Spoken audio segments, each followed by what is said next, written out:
അപ്പം ഇതാ കല്യാണം ആവാനായി എന്ന് പറഞ്ഞിട്ട് കല്യാണം ഇതാ ആയി. ഇപ്പം തലേന്നാണ്. അപ്പോൾ കുറേ പേര് വന്നു പോയി. ഇപ്പം ഞങ്ങൾ രാത്രി ടൈമാണ് കേട്ടോ. അപ്പം ഞങ്ങൾ മാത്രമേ ഉള്ളൂ. ഇനി ഏതാനും മണിക്കൂറേ ഉള്ളൂ കല്യാണങ്ങൾക്കായിട്ട്. അപ്പോൾ ഇതാ അവരൊക്കെ ഓരോ പണികളാണ്. ഞാനും അതേ പണിയിലായിരുന്നു. അപ്പം ഞാൻ ഇതിൻ്റെ ഇടയ്ക്ക് ഒരു വീഡിയോ എടുക്കണ്ടേ എന്ന് വിചാരിച്ച് ഞാൻ ജസ്റ്റ് എടുത്താണ്. ഒന്നിനും പറ്റിയിട്ടില്ല.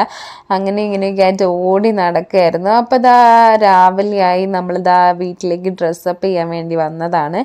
ഡ്രസ്സൊക്കെ ചെയ്തതിന് ശേഷം ജസ്റ്റ് ഒരു വീഡിയോ എടുത്തതാണ്. തീരെ സമയമില്ല, വേഗം അവിടെ എത്തണം. അപ്പോഴത്തേക്ക് വേഗം ജസ്റ്റ് ഒരു ഫോട്ടോ എടുത്തതാണ്. അപ്പം അത് കഴിഞ്ഞ് ഇതാ അവിടെ എത്തിയിട്ട് കാല് പിടിക്കൽ ചടങ്ങുകളൊക്കെ ഞങ്ങൾ സ്റ്റാർട്ട് ചെയ്തിട്ടുണ്ട്.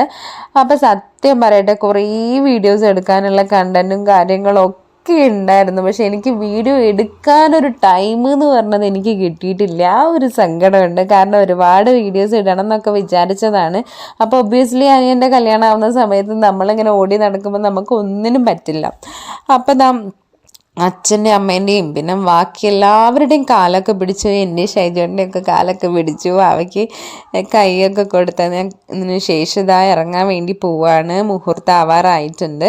അപ്പം ഞങ്ങളിതാ അവരുടെ ഹാളിൽ എത്തിയിട്ടുണ്ട്. ഹാളിൽ വെച്ചിട്ടായിരുന്നു കല്യാണം നടക്കുന്നത്. അപ്പം ഞങ്ങൾ അവിടെ നിന്ന് കുറച്ച് ഫോട്ടോസൊക്കെ എടുത്തിട്ടുണ്ടായിരുന്നു. അപ്പോൾ ഇതാ ചെക്കനെ വരവേൽക്കാൻ വേണ്ടിയിട്ട് പെണ്ണിൻ്റെ വീട്ടുകാർ അവിടെ ഇങ്ങനെ നിൽക്കുന്നുണ്ടായിരുന്നു. അപ്പം എന്താ നമ്മൾ കല്യാണമൊക്കെ കഴിഞ്ഞ് പെങ്ങളായതുകൊണ്ട് ബാക്കിൽ ഞാൻ തന്നെ ഉണ്ടായിരുന്നു. ഞാനും എൻ്റെ അനിയത്തിമാരും ഉണ്ടായിരുന്നു. അപ്പോൾ ഇതാ അവരുടെ ഫോട്ടോഷൂട്ടൊക്കെ കഴിഞ്ഞ് അപ്പോഴത്തേക്കും ഞങ്ങൾ ഫുഡൊക്കെ കഴിച്ചു. ഇവർ ഫോട്ടോ എടുക്കുന്ന സമയത്ത് അതൊക്കെ കഴിഞ്ഞ് ഞങ്ങളിത് ഇറങ്ങാൻ വേണ്ടി പോവാണ്. ഇറങ്ങുമ്പോഴത്തേക്ക് ഇതാ നമ്മളെ ചെക്കിൻ്റെ അനിയൻ്റെ ഫ്രണ്ട്സ് കുറച്ച് ബാൻഡ് സെറ്റൊക്കെ ഏർപ്പാടാക്കിയിട്ടുണ്ടായിരുന്നു. അപ്പോൾ അവരുടെ ഡാൻസൊക്കെ ആയിരുന്നു.